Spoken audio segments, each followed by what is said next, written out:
Hey, good evening, everyone. Welcome to Main Point. Had another great evening of worship here. For those of you who have never been here, we would love to have you come out. 6:30 we have supper, and it's always a good meal. This evening, Deb and Kim, Deb Zimmerman and Kim Warner brought the meal. It was delicious. How about it, guys? Round of applause for them. And we're always looking for volunteers for good food, so we're good at that. But thank you to Kim and Deb. So tonight we have David Butson coming to share his testimony. How do we introduce you as a new believer of Jesus Christ? He just wants to share his testimony, which is so exciting because that's what we're all about here. So I'm going to have a word of prayer with David, and then are you okay with some questions at the end? Yeah. A little bit of communication. All right, we're glad to have you. This has been great. Let's pray. God, thank you so much for Dave and his testimony he's going to share with us tonight. God, I just see the excitement in him as he was sharing with me on Thursday. I could just see the genuineness in his heart. God, it's a great thing every time you find a new believer. So God, we just want to bless him, give him courage tonight, God, to share with a pure heart, just be honest about where he's been and where he's headed. So God, we just thank you, we want to bless him, and just give him the courage to share whatever you lay on his heart tonight. And God, thank you for this platform and for all the men here that are sharing with us and forming this brotherhood. In Jesus' name we pray. Amen. Amen. It's all yours. Alright guys, hi, I'm Dave Butson, I'm 38. Little backstory on me, I got 3 kids. I got a 21-year-old, a 19-year-old, and a 12-year-old son. The oldest are all daughters. It's crazy life I've had, but just to jump right into it, just right from when I was young, I had a rough going. It was, I was 2 years old, and it's vivid to say, but I can still vividly remember watching my dad shoot himself. It's been a rough go, but I grew up in life just going without a father, and I've had a stepdad, but it wasn't quite the same thing you think that you should have as a dad. So, going through school, you hear about God, and then you hear about all these kids talking about, the normal life, the traveling with soccer and, playing baseball and having dad take me camping and all that. I never had that, my dad was or my stepdad was into, let's go ride bike on the weekend with our biker gang and take our kids with, that type of life that I live. So that led me up to, I'm just going to jump up, I was, 12 years old or so, and I'd already been to Bible camp and stuff, and I had said the Lord's Prayer, but I didn't understand what it meant, I didn't get it. I just thought I was at camp, and I'm part of this youth group, and really it was just chasing girls, and stuff. But a lot of that was, I was just hanging out and just living life that way. And, I got to a point where I was 13 or so, and I didn't know where I was at in life. And I was just being a kid, doing dumb stuff, little vandalisms, breaking windows, getting in trouble with the cops here and there. And then I broke into the neighbor's house and stole some beer. And a couple days later, it might have been the next week or so, I noticed his truck wasn't there again. So I went and broke into his house again. Well, this time when I was in the fridge, I heard a shotgun pump. And he said, "Why don't you get on the ground?" And I was like, oh boy. So I laid on the ground, and long story short is, I got arrested, went to jail. I was 13 years old, charged with a felony, and I was sitting in Barnes Hall looking at quite a bit of time. And at that point, they came to me and said, "We have you pinned on another breaking and entering because of your fingerprints." Now, I was 13, so I wrote my initials in the basement as well, some spray paint, thinking I was cool. So they put 2 and 2 together. So that kind of started this series of getting in trouble time after time, and my grandpa could only bail me out so much. My mom was there for me, but I would have these little people here and there come into my life, and they would try to get me to follow God's path and embrace Jesus. I was not into it. I wasn't raised with that. What's it gonna do for me? I'm already a troublemaker. So that's not my mindset. I'm not going there. And in life, as time went on, I gained this belief that I was an atheist, and I believed this thought in my head that God isn't there for me, so why should I believe for Him? And I was okay with that, and just kept getting in trouble, and just that's the way it is. That's the way it's gonna be. My mom gave up, kinda, not when I turned 18 or so, 17. She kind of gave up on me because I was, always pushing back, trouble, smoking weed, doing little drugs, just hanging with the wrong crowd. Just long, long story of that life. And then when I was 18, I met my fiance, who I'm with now. Now we met in middle school, but life happened and stuff. And then she had gotten pregnant early, and she had a child early, and when we started dating, she was a month old, my oldest daughter now, my stepdaughter, and that kind of helped me say, all right, here's my chance. I could be a dad. I'm going to be a dad. Early. I'm going to show my family. I'm going to show people around me that it wasn't a lost cause. I'm going to be a good dad. And and then a year later or so, I had my daughter. Her name's Alexa. She's 19. And that's when things happened. I had an accident. I broke my back. Now there's a story to that accident.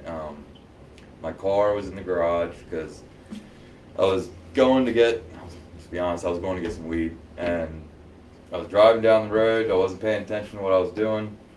And there was a horse and buggy. And a motorcycle was riding right on their butt. And now she was in all black on a black bike at dusk.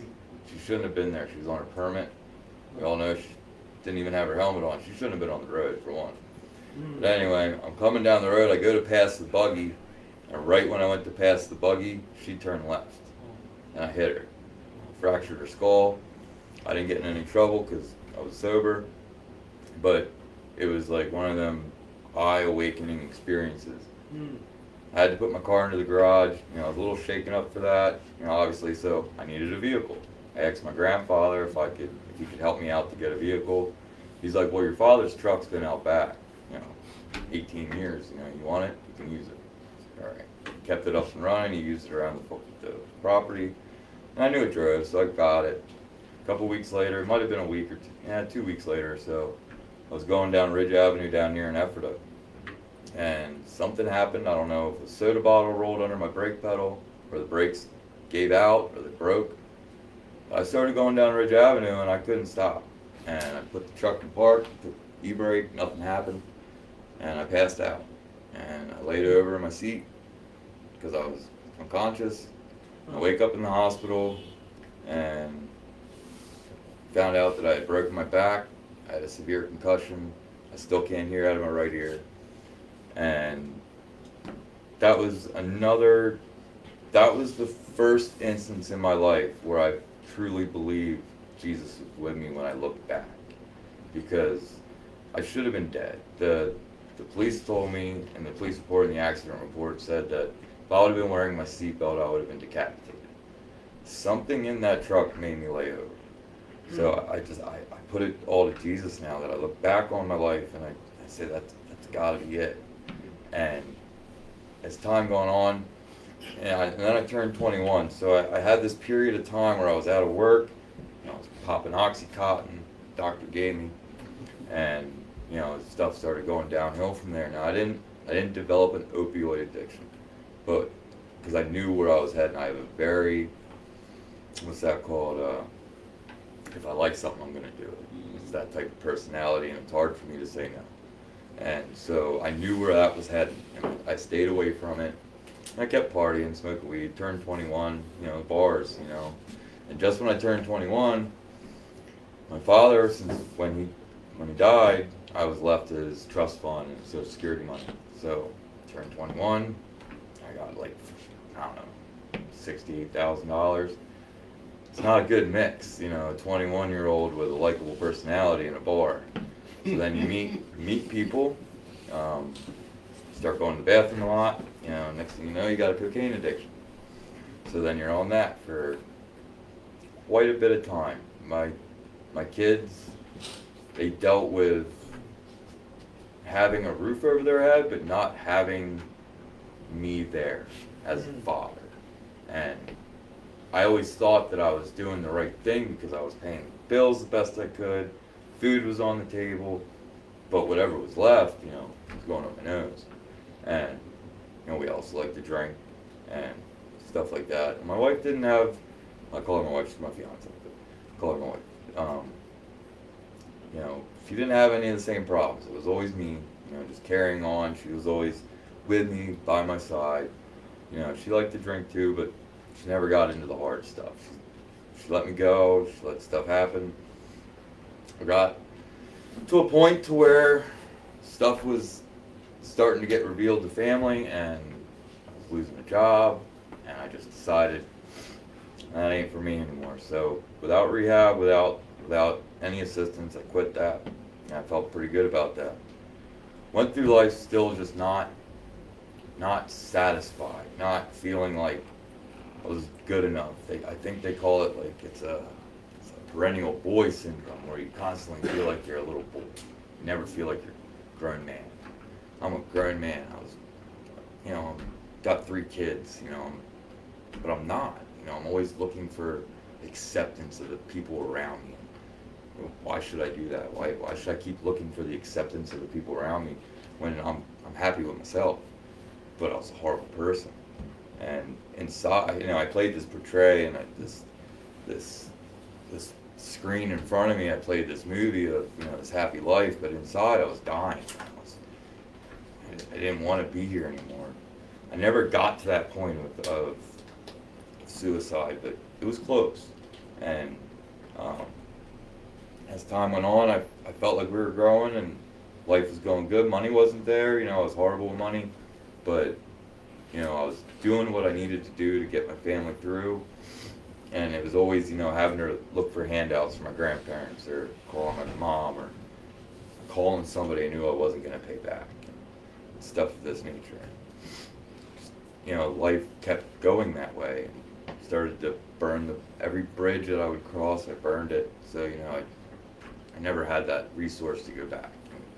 I kept causing the same troubles in my life over and over again, even though I knew I was the root of the troubles, because I was searching for something and I didn't know what I was searching for. But I knew I wasn't looking at God, I wasn't looking at Jesus, you know, he wasn't there for me ever, so why would he be there for me now? And I kept going through that, and then I adopted this atheist mentality of anger towards God for no reason. I really didn't have a reason, but I adopted it because he wasn't there for me, so I'm not going to like him. But time went on, I ended up growing and just kind of living life, going through every day, and kids were getting older and money struggles kept happening, and, you know, we were staying afloat, but, you know, it was hard, and it was very hard, so I kept turning to the weed and to the drinking, never back to the hard stuff. And then I turned, I don't know, it was 32 or so, and I started doing meth here and there. And I was like, nah, that's alright, you can quit it, it's easy, you can stop that stuff pretty easily. And that's what I thought. So that happened off and on for like a year. Then I didn't touch it for like 3 years, and then I ran into somebody, touched it again, and that started another little 6-month cycle of doing it. My wife catching on, but that was part of the game, was doing it without her knowing, to see how far I could go before she would be like, what are you doing? You know, and that got to be a chaotic struggle for a little bit, and then I kicked that. I was happy with that. You know, I was going to do this, so I don't know, 33, 34, I went into a full-blown 2.5 year meth addiction and lost my job, lost almost everything I had. Was told at that point by my former employer that I wasn't worth the cost of a bullet to kill myself. And when he told me that, Wow. I thought, you don't know the cost of a bullet. You know, that to me really hurt. And when he told me that, something changed in me a little bit to where I was like, you know, you gotta start doing better. But the drugs didn't stop. I kept doing the meth, and I kept at it, thinking I can kick this slowly. And then one day I was at a job that was like an in-betweener job, and my wife sent me a picture that she took of me without me knowing. She's like, look at yourself. I was skinny, you know, my cheeks were sunk in. I looked horrible. I looked really bad. And when she told me that, something changed in me. She told me, she's like, I'm gonna go live with my sister and take the kids. And that was the first time she ever threatened that. Out of all these years and all the things that have happened between me and her, that was the first time she ever threatened that. And that hurt. And at that time, I said, you know, I'm not going to live this life anymore. So I gave up meth without rehab, without any other help. I had some good friends that were there for me right before I kicked the addiction. I didn't talk to these two guys for, I don't know, a year and a half. And just one day they just showed up at my house and knocked on my door, and I was like, oh boy. You know, I knew exactly why they were there. It was a little intervention. And that got me straight, knowing that two friends that I had done wrong to in the past, that don't communicate hardly on a regular basis, got together and said, have you talked to Dave at all? And they came to me. So that showed me I needed to be a better friend to the people that were around me, and that people cared, and that it was more than just me and my immediate family that cared about me. And I needed to start caring about other people. And so, to get back to that friend Gary here real quick, that's one of the friends that came. He's like one of my best friends. He's been there for me. I can tell you a little story real quick about another instance in which at the time, I wrote up to coincidence, and now that I look back on it, it was Jesus. I had broken my foot, and I didn't have insurance. I was out of work for almost 6 months. Money was piling up, bills, everything was getting out of control. I didn't have a drug problem or nothing, but you know, stuff was crazy. You know, what are we gonna do? You know, we've been in some bad situations. Like, this is getting bad because our landlord didn't care that my foot was broken. He wanted his payments, you know, and this, that, and the other. And I'm sitting on my couch. I didn't believe in God at this point in my life. I was a full-blown atheist, and I was sitting on my couch, and I didn't even speak it out loud. I just thought to myself and looked up at my ceiling and said, all right, big guy, if you're up there, I need some help. I need some help now. And about 20 minutes later, my best friend Gary, he's raised Mennonite, Christian, called me and he said, dude, I don't know, but I've been thinking about you. I know you can't pay your bills, but I've been wanting to do this barbecue chicken thing, and I want to do this fundraiser for you, and I think that'll help you out. And, you know, to me, it was like, that wasn't God. That was just coincidence. He knew my foot was hurt, you know, whatever. So we go on, we do the barbecue fundraiser thing. That turned into something that we started doing more and more. And then one time we said, you know what, he got this thinking of entering this barbecue competition over in New Holland, this KCBS thing. And this doesn't relate, it helps me out, but it's more a little journey into his story.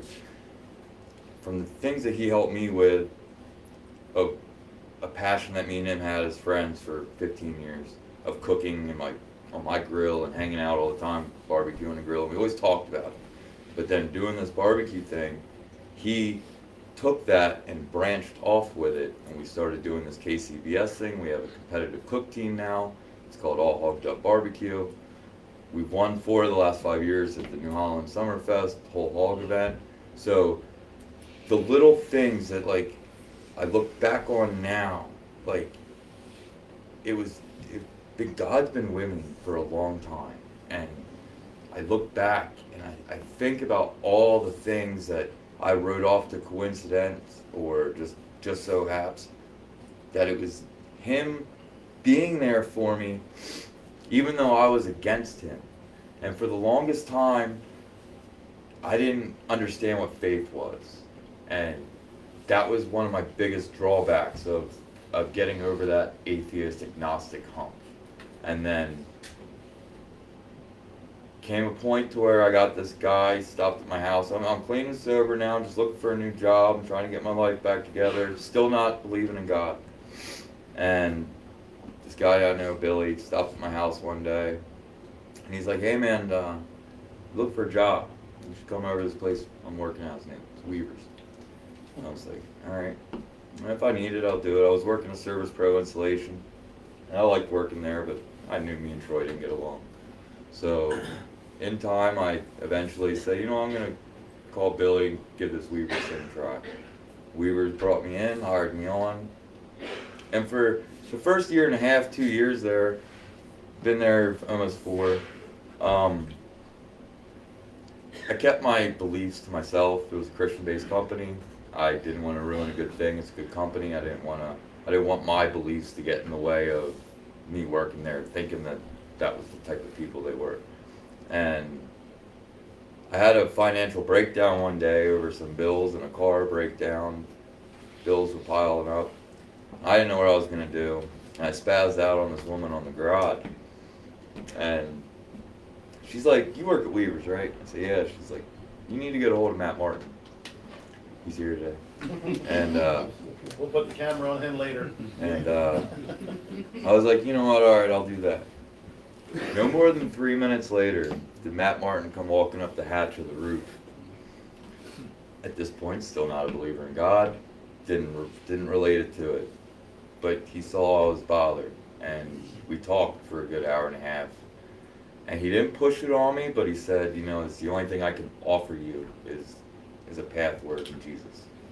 And let me give you this personality exam type thing. I took the exam. I don't even think I ever gave it back to him. But I took the exam, and what I realized after the exam, because it's a real in-depth look at yourself. If you answer the questions honestly, it makes you really do look at yourself on a piece of paper as a mirror. And what I came to realize was I was a selfish person. And at that point in time, I thanked him for helping me find something. Even though it wasn't Jesus, it was the fact that I found that I was not an atheist anymore, but I was more agnostic. And I was open to the fact. And I believed in Jesus, but I don't believe in faith. I don't know what faith is. I don't get it. I didn't understand it. And that was the drawback. And so I kind of carried on with that up until October of this past year. And one day we were on a roof, and this guy who works with us, Giovanni, came walking past us, and he's like, they call me Bubba at work, and he looks at me, he's like, Bubba, you going to go to church with me this Sunday? And I said, I don't do church, man. At this point, guys kind of know where I'm at. I've talked to a few guys for like debates, Andrew Weaver, we had long conversations, respectful. That's the always way I kind of went about it. I like to study God and Jesus, so when I debated a Christian or ran those thoughts past them, I had knowledge of what I was debating, so I didn't look like an idiot. So but in those journeys of finding other pathways and stories of other gods and religions and where am I, it always brings you back to Jesus. It's the true circle of everything that goes around. Is everything else is kind of explained, yet it always comes back to God and Jesus. And I came to that conclusion, and that's when I really realized that, I'm more on Jesus side of agnostic, I think all I need is the explanation of faith. And then when Giovanni asked me that whole church thing, and I told him I don't go to church, he stopped dead in his tracks and looked at me and said, "What do you mean you don't go to church?" Like, that was crazy to him. And Colson here, he was also there. He was like, starting to wonder why I didn't go to church, and he wanted to understand why I felt the way I did. And then another co-worker came over, and Jaden Zimmerman, and he was really his conviction of trying to explain faith in God and Jesus' presence in his life, and then each of them kind of gave me like an inside look to what Jesus has done for them. And in that hour that we talked on that roof, our foreman didn't bother us. We were talking. It was a good, wholesome talk. We prayed. Jaden laid his hand on me, and I had to walk away from the prayer crying, and I didn't stop crying for a while.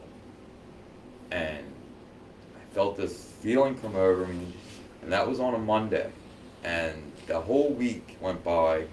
I didn't think much of it, but something was nagging at me all week. I'm here. Just kept this feeling. And I was at home doing dishes. My wife was at work. I think both my daughters were at work. My son might have been upstairs playing Xbox. Or at youth group, I'm not sure, I don't remember. But, because he goes, and I never stopped my kids, and I wanted them to find their own journey and path. And I was doing dishes, and something just said, "Go be alone." And I went to my bathroom of all places. And I shut the door, and I just sat there, and I asked Jesus to come into my life. And Amen. And when he came into my heart, I got this feeling of goosebumps and this warmth and just this feeling of an actual I realized that he had faith in me my whole life. Amen. It's my time to give my faith to him. And that's when I realized what faith was. And since October 11th, I've tried to go all in. Even this, I never thought 10 years ago I'd be standing in front of a group of men explaining how Jesus came into my life. And I'm so happy with that. And I know my kids see the patience change. I know my wife sees it. The people around me, I know they see it. I want to be a better person, and Jesus has been there for me my entire life in ways that I just wrote it off. And the fact that he never gave up on me in that 38 years was just, I didn't know how to overcome that without just giving all into the Lord. And I didn't know how to tell someone this for a while. Like, I didn't know who to call. And I felt like I needed to tell someone. But my sister's birthday was coming up, and it was on the 13th of October. Now, before I tell you this, I want to go back to a reason why I was very hateful towards God. My sister is younger than me about 6 years. We didn't have a religious household. But one day we lived in Reinhold, she decided, I'm going to church. She started going to church. And from that day forward, she was a devout Christian. She never strayed away from it. She married a man, Josh, devout Christian. They lived everything, they waited till they got married for everything. They lived it by the book. They got pregnant. And I can't remember exactly how many weeks she was, to be honest. But she was within 5 to 6 weeks of birth. And she lost her baby. And I was angry at that. Very angry. I was at the end of my meth addiction. I was very angry. And I said, how how can you go to church? How can you be okay with that? Like, you guys have given your entire life to him. And I didn't talk to her until the funeral. So, because I felt I couldn't see her. I thought she was going to be a mess. And see her to the funeral. And when I talked to her, I said, how are you okay with God? How are you going to church? Like, how are you still okay with that? And she said to me, because Ezra was the baby's name. Ezra was perfect. God wanted him first. And the way she said that, and the way she was convicted in that, I didn't understand, but I was okay with that. Like, okay, hey, your child, your life. And I didn't get it. So, jumping back to now, I was excited to tell my sister that, hey, I accepted Jesus in my heart. I want to become a Christian. I want to do this. I want to do it right, though. I want to go through it, and I want to truly believe what God is before I get baptized. I want to do it. But I want you to know that I want you to be proud of me. Her birthday was on the 13th, and I go over to my mom's house. Something wasn't right with Erica. She was pregnant again, and she left. I didn't know where she went. I just thought they had something else to do and forgot to say goodbye. My mom calls me when I got home and tells me Erica lost her baby again. And not to make the situation about me, she lost her child again. It's devastating. But I immediately thought to myself, why? Why am I being tested right away? And I still don't understand that. But again, I called Matt Martin because I didn't know who else to call. And I said, well. And he told me, he's possibly testing your faith to see how much you want to go all in on this. I know it's drastic, but it was a plan that was already going to happen. And I was okay with that. And I talked to my sister, okay with that. Not that it matters that I'm okay with it, but it just, the whole situation was like very challenging right away. And looking back on it, I feel like it was, not what needed to happen, but you can't stop with what his plan is. You can't stop. So once again, because my sister had another perfect child, he wasn't supposed to come into this sinful world. And I'm okay with that. And that helped me from years ago when that made me angry. It helped me strengthen the little bit of faith that I had already gained. Now tonight, I'm as nervous as all get out to come up here. I really am. I'm still nervous. But before I left, I opened my Bible because I was like, my sister got me one for Christmas. And I really, truly have found a lot of solace in just one passage I found, which is Romans 8:18, in which the pain and suffering of today is not greater than the joy of tomorrow. And I'm trying to build off that day in and day out, and I tell myself that every day. So today I just opened my Bible looking for something to help me explain faith to myself, to strengthen it before I came in here.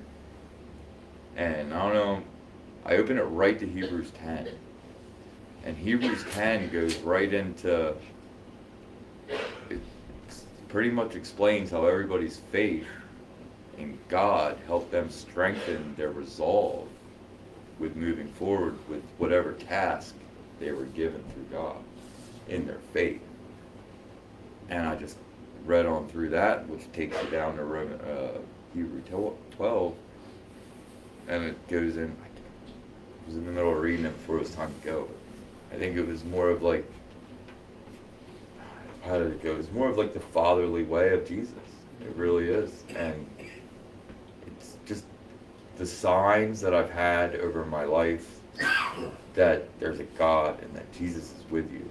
And I always turn my back to it for him to show himself and his faith in me when I wasn't looking for God.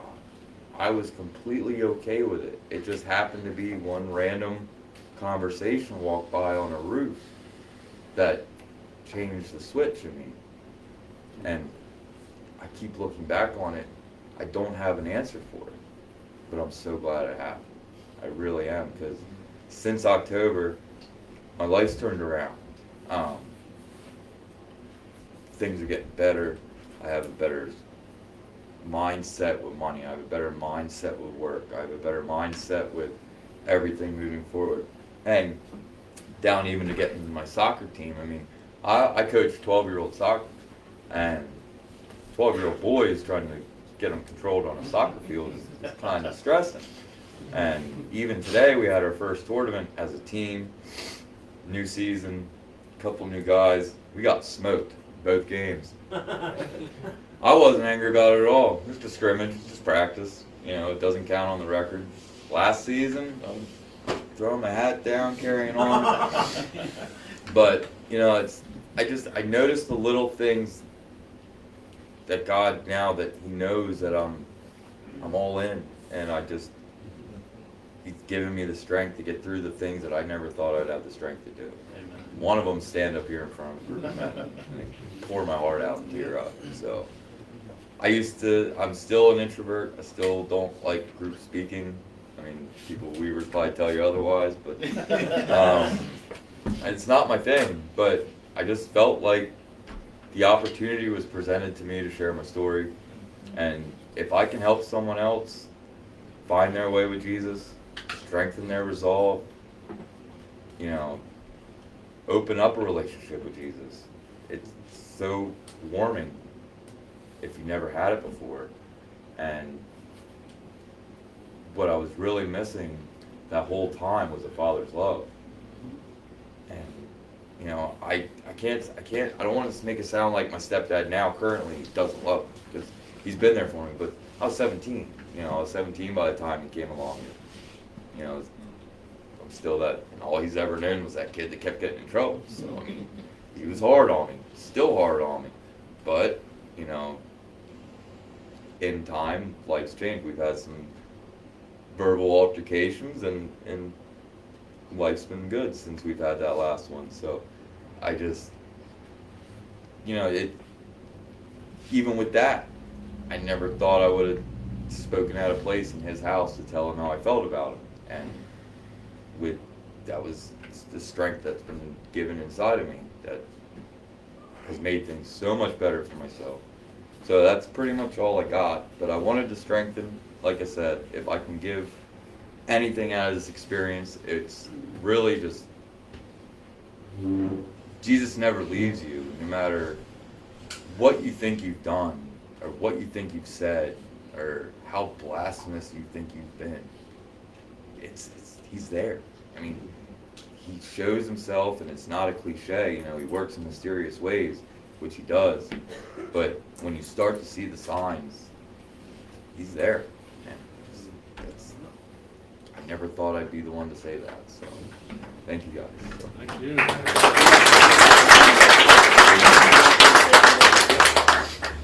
Well, thank you. Part of this testimony, he was saying about wanting to have a place to share. And so a couple of weeks ago, I'm not sure, I've been praying. Floyd asked me if I would take over tonight. So hello, Floyd, by the way, before I forget. I even made a note to say hi to Floyd because I don't want to forget him. But Floyd's son is getting married this weekend, by the way. That's why he's not here. So awesome. Praise the Lord. So Floyd asked if I would take over tonight while he's gone. And I was praying about who am I going to ask to share. I don't have the connections Floyd does. And I was preparing to preach at Martindale that Sunday, and I walked in and things were going on, and Roger walks in and says, hey, I got a guy at work that he just wants to share his testimony. And he said, I thought of Main Point. I was like, no way, this is awesome. I am looking for a guy. How quickly can we get him here? And so in that personality test that you did it say anywhere in there about naturally gifted public speaker? That's no, I was not. No. Anybody? Huh?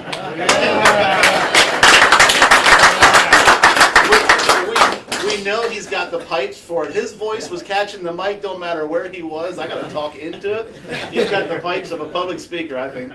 You did I was a great trying job. not to make it seem like a motivational speech. No, That was the way it sounded. You did a great job. All right. You look pretty comfortable. I like you showing your emotion. That makes it genuine. It's on my sleeve, man. Yeah, It's on my sleeve. that makes it genuine for sure. But I heard you share with me before tonight, and even in your story tonight, is you felt like God was pursuing you throughout your life, and just like any one of us, you were looking for acceptance. You were looking for your identity. And without Jesus in our lives, it is hard to find or to feel like we have a true identity without Jesus. Such a great testimony. But I thought about it, God is going to bring healing in your life. You know about the verse in Joel 2:25 that God will restore the years the locusts have eaten? That is what you're going to find. If you are seeking, if you are following Him, you're going to see relationships healed. I was just thinking about, you shared about your soccer team. They're going to see the difference in you. I mean, you're going to be a testimony to these young boys now. Not only their coach, but you can make a difference in their lives. But your wife, you must have got yourself a good one. Yeah. She hung in there and She's put a up good with woman. it. Yeah, she's. Just in case she's watching, we want to give her plenty of props, right? I think my kids are too. So. Oh, great. I told her Great. before I left, I was like, "You might hear some things you never hear about your dad before." But, Hey, it's good to get now's it the now, time. so. Get it out. That's right. Um, Well, we are grateful. So, anybody have any questions, any encouragement for Dave? He poured his heart out. He just really touched my heart with your sharing. It just strengthened my faith just to hear that. It's great. That's what I was hoping to do. So. Yeah, If there's amen. anything, that's what I was hoping, was just to strengthen your guys' belief in Jesus. That it's a great thing. So. I felt it was meant to be that I was here just to hear you speak. And the part where you shared about feeling like a little boy, like that mentality. I don't think I ever shared this today, but that's how I almost constantly feel. And sometimes here I walk in here and some guy will say like, "You're a big dude, man." Like, okay, I got angry at the job site before, and he was saying, "Hey, I'd run if I see you." I'm like, "Why? I'm just a small little guy."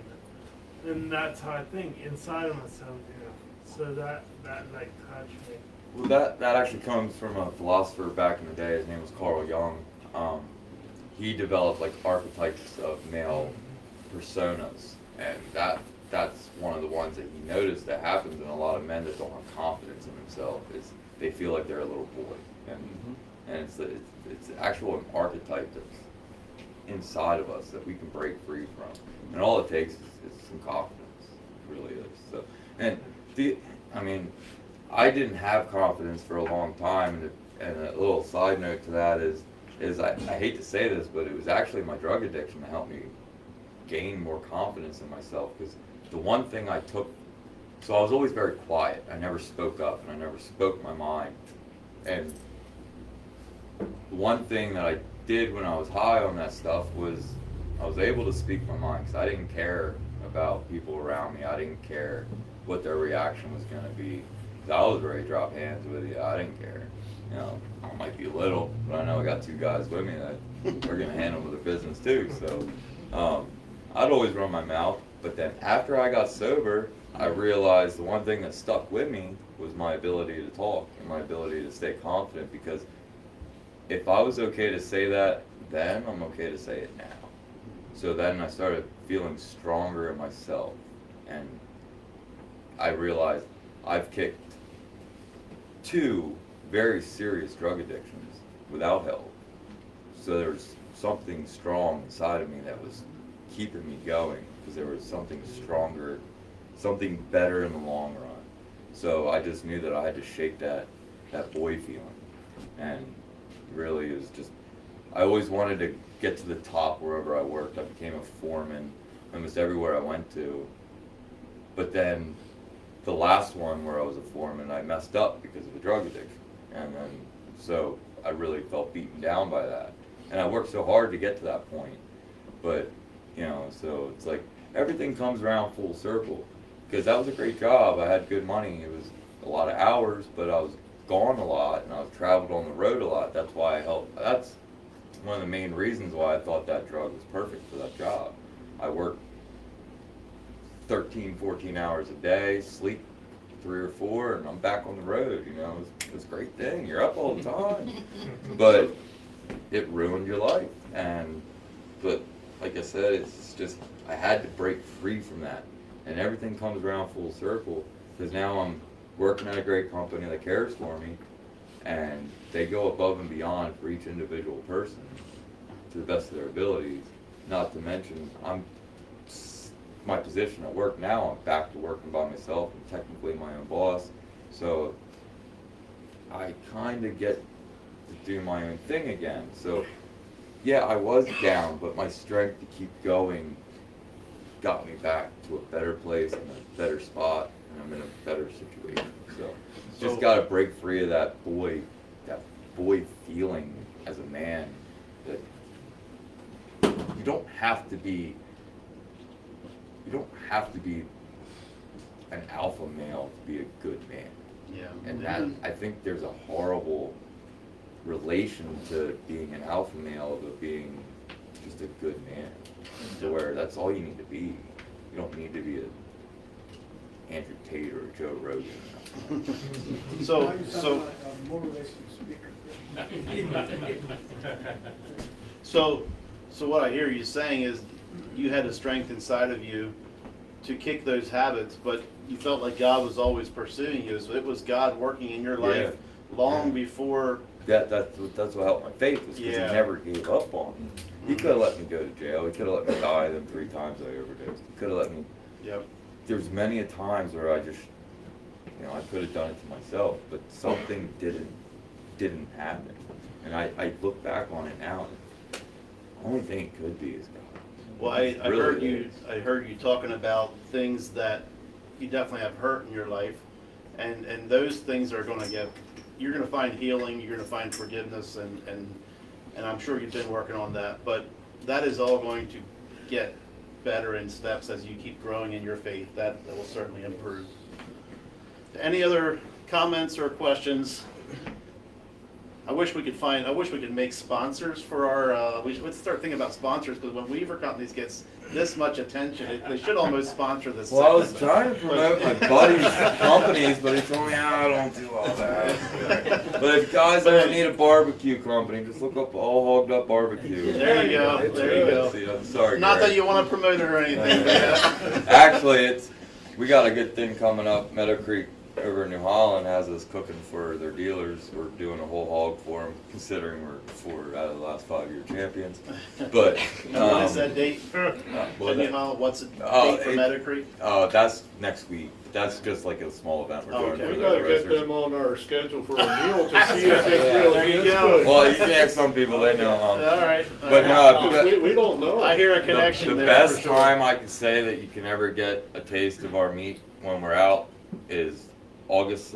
They have Summerfest over in New Holland. We'll definitely probably be there. We're not going to lose this year.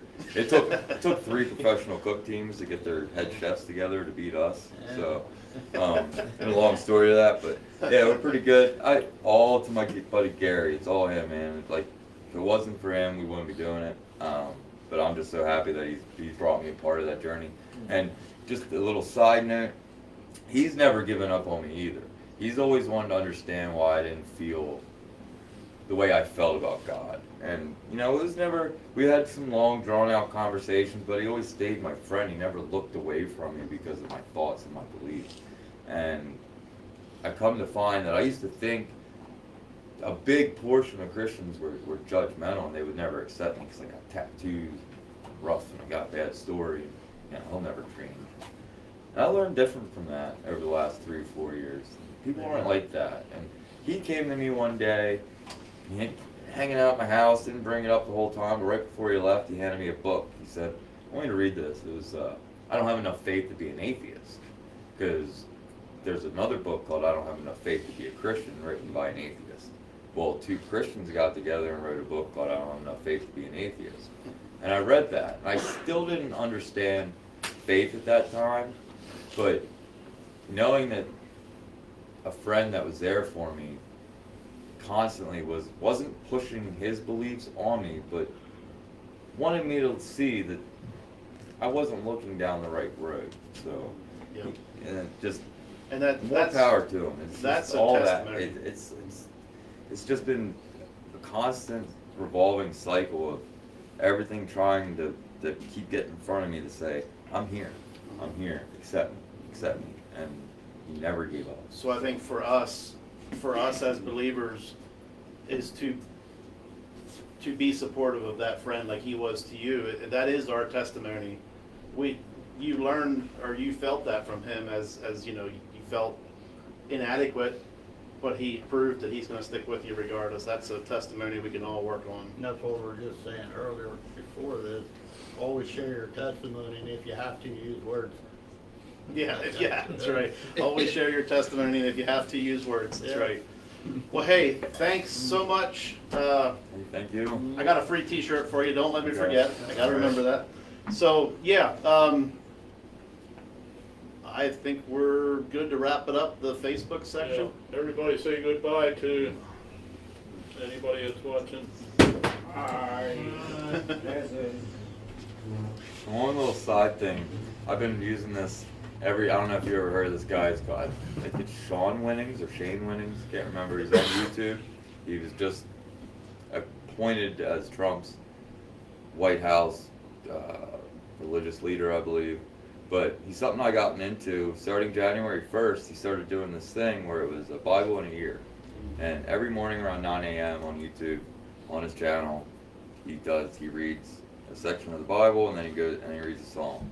And he's part of the Peacekeepers organization. Just to throw it out there, it's something that I found that helps me with my daily, just staying with it daily. I get the reminder on my phone. It takes 20 minutes. You listen to it whenever you want that day. Just it's good to know that you're reading the Bible to the point to where, you know, it helps me just stay with it and stay on top of it, stay remembering every morning, and just, you know, it gives me my purpose for the day, I guess I should say. So, Very good. but if you're Well, hey, interested in we're going to close out Facebook Live, and then let's have prayer for Dave.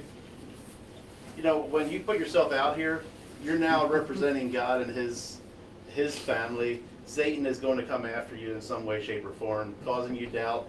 So I'm going to ask all the guys from Weavers, the guys, your co-workers, come up here and gather around you, and we're going to have prayer for you Okay. after we're done with Facebook Live, if that's all right. So, yeah, thank you everybody for joining us. You're welcome to come out next week and spend time with us. I don't know who the speaker is next week, so I can't promote that, but Floyd will get it put on Facebook at some point this week. But I'm sure it's going to be something good. God has blessed us repeatedly with excellent speakers. Little bit nervous with it, but that's part of being an excellent speaker. So, yeah, join us next week. Joe has something. Middle of April, there will be 2, possibly 3 beds available at the Serenity House. Middle of April, some beds might be available at Serenity House. Yes. There you go. Serenity House is our discipleship house, for those of you who do not know. But, yeah, so I think we'll close it out on Facebook, and then we'll gather around for some prayer time. Thank you, everybody, for joining us.